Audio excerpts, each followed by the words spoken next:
Hello बच्चों, मैं विकास Kumar भगाना ICT virtual classroom में आपका स्वागत करता हूं। जैसा कि बच्चों आप जानते हैं, क्लास 12 में बच्चे आज सोशल साइंस, ठीक है, आपका हिस्ट्री का बच्चे आपका चैप्टर चल रहा है। ठीक है, चलिए हम आगे कंटिन्यू करते हैं। तो बच्चे हमने पीछे ये क्या हम सब कुछ देख समझ सकते हैं, इसके बारे में बच्चे हमने पढ़ा था। चलिए आगे शुरू करते हैं। चलिए, अनजाने को समझने की कोशिश। जो बच्चे अनजान हैं उसको समझने की कोशिश। ठीक है, यह स्मरणीय है कि यूरोप के विद्वानों ने 19वीं सदी में जब देवी देवताओं की मूर्तियां देखी, बच्चे जो यूरोप के विद्वान थे 19वीं सदी, ठीक है, तो देवी देवताओं की जो मूर्तियां देखी तो वे उनकी पृष्ठभूमि और महत्व को नहीं समझ पाए। जो उनकी पृष्ठभूमि थी, महत्व था, नहीं समझ पाए उसको। ठीक है, कई सिरों हाथों वाली या मनुष्य और जानवरों के रूप में जो बच्चे मूर्तियां थी, वो कई हाथ थे उसमें, ठीक है, सिर थे, या मनुष्य और जो हमारे जानवरों के रूप में वो क्या थी बच्चे, हमारी मूर्तियां उनमें थी। ठीक है, चलिए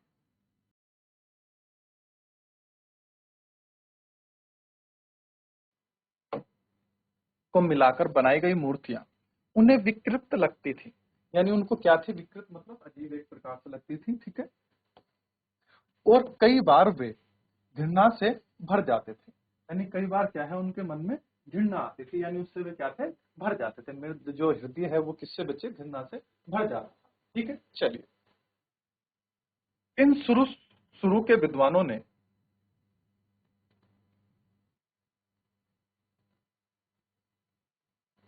ऐसी अजीबोगरीब मूर्तियों की समझ बनाने के लिए उसकी तुलना एक जैसी परंपरा से की जिससे वे परिचित थे। यानी जो विद्वान थे,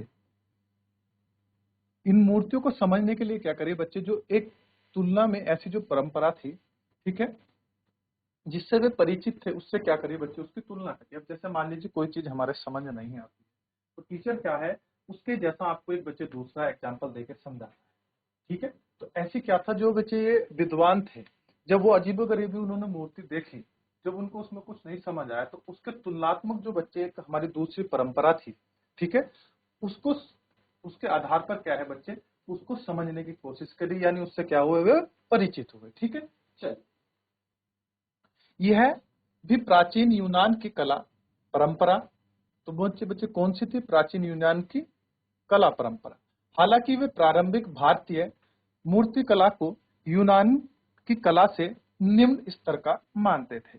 जो बच्चे प्रारंभिक भारतीय मूर्ति कला को यूनान की कला से निम्न स्तर का मानते थे, बच्चे मतलब उससे नीचे के स्तर का मानते थे। किसे बच्चे, जो भारत की मूर्ति कला थी बच्चे। ठीक है, चलिए,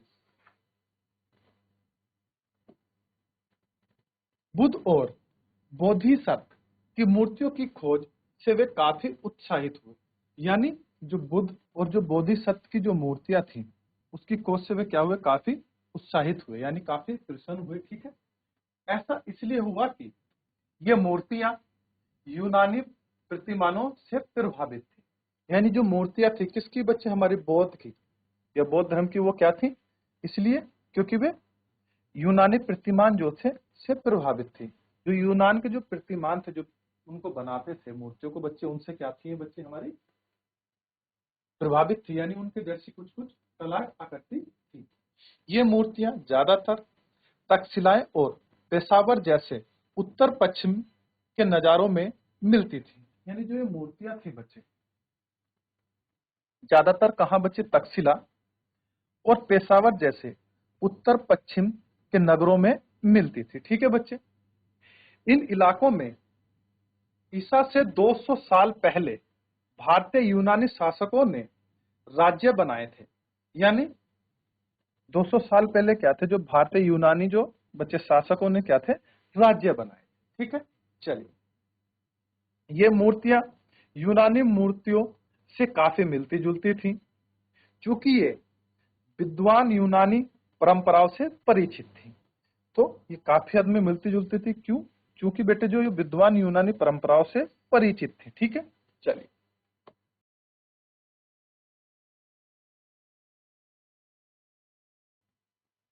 इसलिए उन्होंने इन्हें भारतीय मूर्ति कला का सर्वश्रेष्ठ नमूना माना। ठीक है, तो जो हमारे मूर्ति कला का क्या है, सर्वश्रेष्ठ नमूना माना।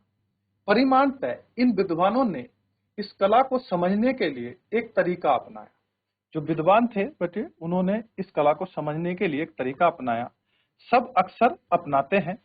परिचित चीजों के आधार पर अपरिचित चीजों को समझने का पैमाना तैयार करना है। यानी जो हमारी परिचित चीजें हैं उसके आधार पर जो अपरिचित चीजें हैं उनको समझने का जो है बच्चे वो पैमाना उन्होंने तैयार करना था।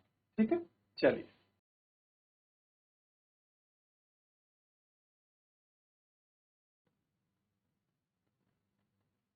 यदि लिखित और दृश्य का मेल न हो तब क्या करते हैं बेटे। ठीक है, चलिए एक और समस्या पर नजर डालिए। हमने पाया कि किसी मूर्ति का महत्व और संदर्भ समझने के लिए कला के इतिहासकार अक्सर लिखित ग्रंथों से जानकारी इकट्ठा करते हैं। बच्चे एक समस्या पर नजर डालिए। हमने पाया कि किसी मूर्ति का महत्व और संदर्भ, जो बच्चे मूर्ति है उसका जो महत्व है या उसका संदर्भ समझने के लिए कला का क्या है बच्चे, इतिहासकार अक्सर लिखित ग्रंथों से जानकारी इकट्ठा करते हैं। जो बच्चे लिखित ग्रंथ हैं उनसे उनकी क्या है, जानकारी को इकट्ठा करते हैं। ठीक है, भारतीय मूर्तियों की यूनानी मूर्तियों से तुलना कर निष्कर्ष निकालने की अपेक्षा, ठीक है, जो भारतीय मूर्तियां थी जो यूनानी मूर्तियों की तुलना कर निष्कर्ष निकालने की अपेक्षा यह निश्चित ही ज्यादातर बेहतर तरीका है। यानी जो तुलना से जो हम निष्कर्ष निकालते थे उससे बेहतर तरीका यह था कि हम उसके एक लिखित या दृश्य मेल हम उसका करें बेटे। ठीक है, लेकिन यह बहुत आसान नहीं, क्योंकि ये बच्चे क्या है, आसान नहीं, क्योंकि उसके बारे में हमें सारी चीजें लिखनी थी। ठीक है, इसका सबसे दिलचस्प उदाहरण है महाबलीपुरम, तमिलनाडु में एक विशाल चट्टान पर उत्कीर्ण मूर्तियां बच्चे। ठीक है, जो महाबलीपुरम का जो हमारा मंदिर है बच्चे, जो तमिलनाडु में स्थित है। ठीक है, एक विशाल चट्टान पर उत्कीर्ण मूर्ति, यानी जो एक विशाल चट्टान है, ठीक है, उस पर हमारे जो है मूर्तियों को बनाया गया था या उत्कीर्ण बच्चे किया गया था। ठीक है, चलिए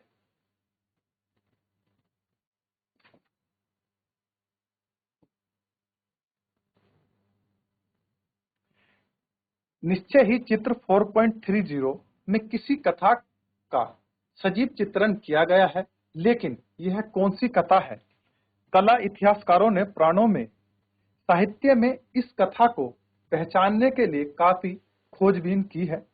ठीक है, लेकिन उसमें जो बच्चे चित्र 4.3 है, किसी कथा का सजीव चित्रण किया गया, यानी किसी जो कोई कथा है उसका जो है उसमें सजीव चित्रण किया गया है। ठीक है, लेकिन कौन सी कथा है। कला इतिहासकारों ने पुराणों के साहित्य में इस कथा को पहचानने के लिए क्या है, खोजबीन की, लेकिन उसमें काफी बच्चे ने कुछ नहीं मिला।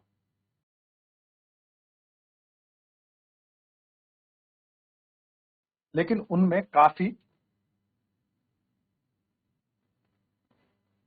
मतभेद है।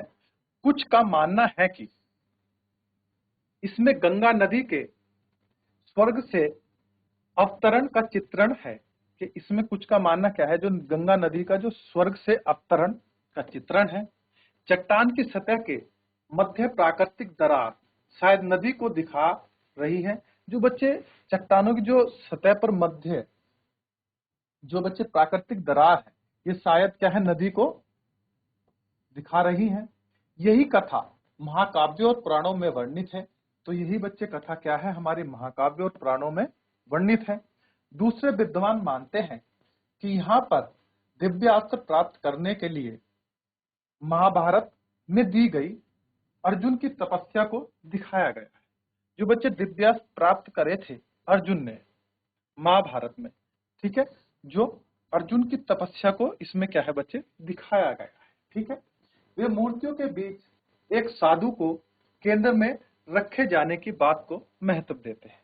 यानी मूर्तियों के बीच जो एक साधु केंद्र में रखे जाने की बात को क्या है बच्चे, महत्व देते हैं। ठीक है,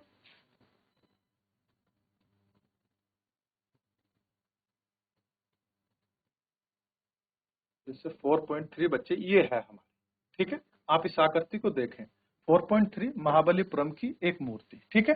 चलिए, तो इसमें बच्चे ये क्या है, जो पत्थर पर कलाकृति क्या है बच्चे, उत्कीर्ण की गई है, ठीक है। इसमें क्या है, जो दरारें हैं वगैरह कुछ बता रहे कि ये हमारी नदी को दर्शा रही हैं, ये बच्चे जैसे हाथी का बना हुआ है, ये अलग अलग, ठीक है।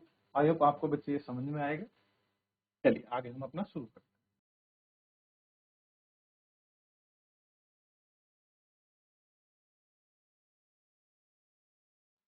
अंततः हमें यह याद रखना चाहिए कि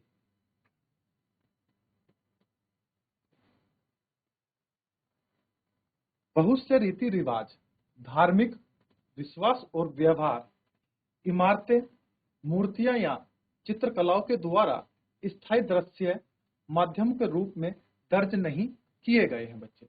जो हमारे बहुत से रीति रिवाज, धार्मिक विश्वास, व्यवहार, मूर्ति, चित्रकला द्वारा स्थायी दृश्य माध्यमों के रूप में दर्ज नहीं किए गए हैं। इनमें दिन प्रतिदिन और विशिष्ट अवसरों के रीति रिवाज शामिल हैं बच्चे। जो दिन प्रतिदिन या विशिष्ट जो अवसर थे उसके रीति रिवाज क्या है बच्चे, इसमें शामिल है, ठीक है। कई लोग और समुदायों को चिर स्थायी विवरण रखने की जरूरत महसूस नहीं हुई हो, ठीक है। संभव है कि धार्मिक गतिविधियों और दार्शनिक मान्यताओं की उनकी सैकड़ों परंपराएं रही हों, ठीक है। वस्तुतः हमने इस अध्याय में जिन शानदार उदाहरणों को चुना है, जो बच्चे अध्याय है इसमें जो हमने शानदार उदाहरणों को चुना है, वे एक विशाल ज्ञान राशि की मात्र ऊपरी परत है। जो एक विशाल ज्ञान है बच्चे, राशि की ऊपरी परत है, ठीक है। चलिए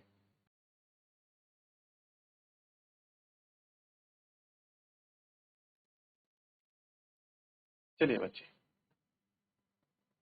अब बच्चे आगे समझते हैं हमारा काल रेखा वन, महत्वपूर्ण धार्मिक बदलाव बच्चे, ठीक है। चलिए, 1500 से बच्चे 1000 ईसा पूर्व, ठीक है, प्रारंभिक वैदिक परंपराएं थी, ठीक है।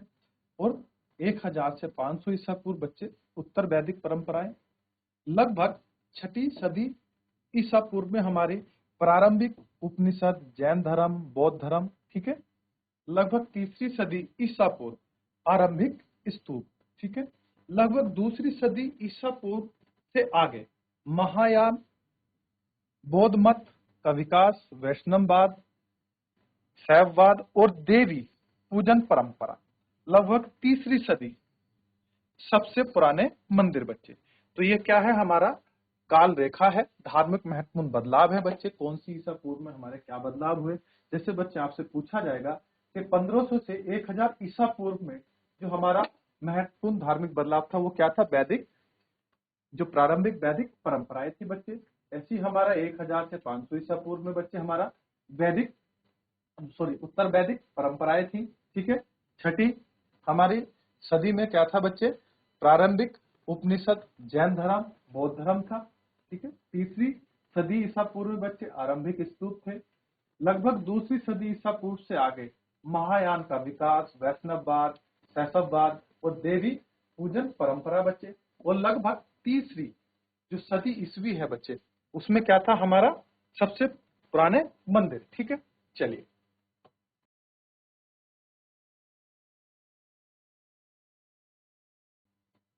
अब ऐसी आता है बच्चे काल रेखा 2, ठीक है।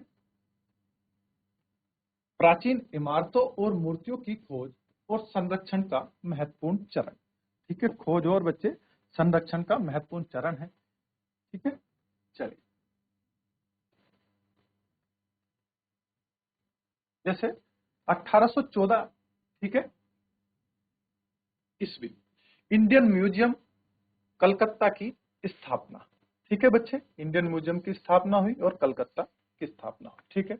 1834 में राम राजा लिखित essays on the architecture of the Hindus का प्रकाशन, कनिंगम के सारनाथ के स्तूप की छानबीन, ठीक है बच्चे। तो ये आपसे पूछे जाएंगे, जिससे आपको वन वर्ड में पूछ लेते हैं बेटे, तो उसमें आपसे पूछा जाएगा कि 1834 में कनिंगम के सारनाथ के स्तूप की छानबीन क्या की गई थी, हाँ या ना?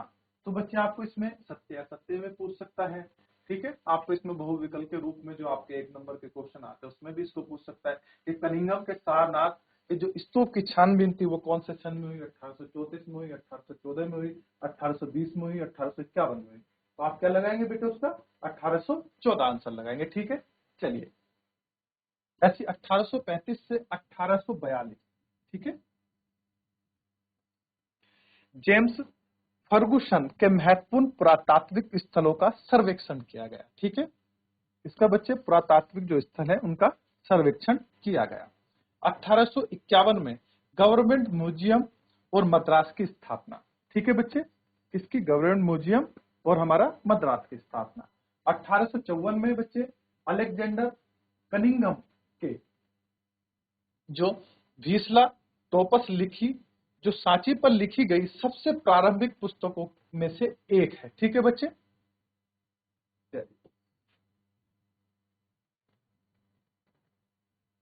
1878, ठीक है, राजेंद्र लाल मिश्रा की पुस्तक बुद्ध गया द हेरिटेज ऑफ शाक्य मुनि का प्रकाशन बच्चे, ठीक है।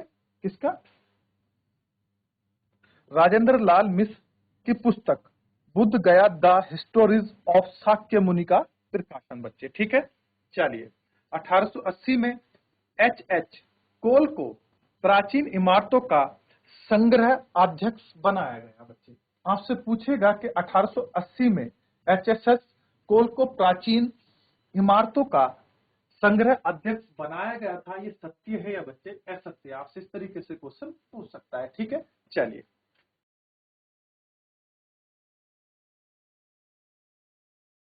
1888, ठीक है, तेजर टोब एक्ट का बनाया जाना, इसके अनुसार सरकार पुरातात्विक महत्व की किसी भी चीज को हस्तगत कर सकती थी। जो पुरातात्विक जो बच्चे महत्व की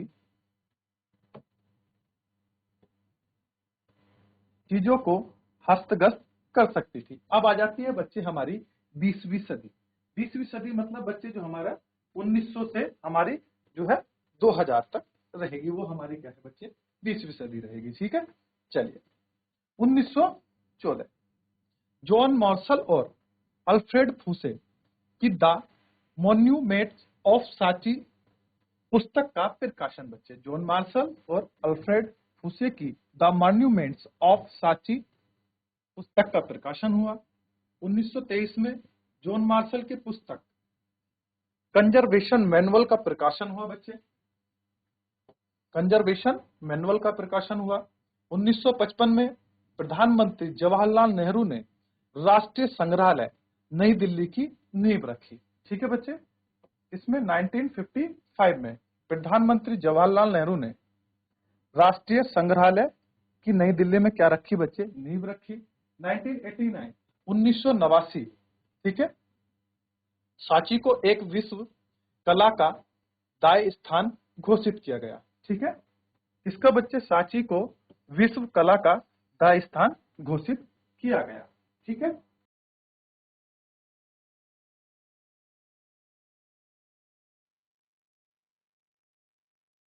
आइयो बच्चे, आपको आज का लेक्चर समझ में आया होगा। मिलते हैं आपसे अगली क्लास में, तब तक के लिए धन्यवाद।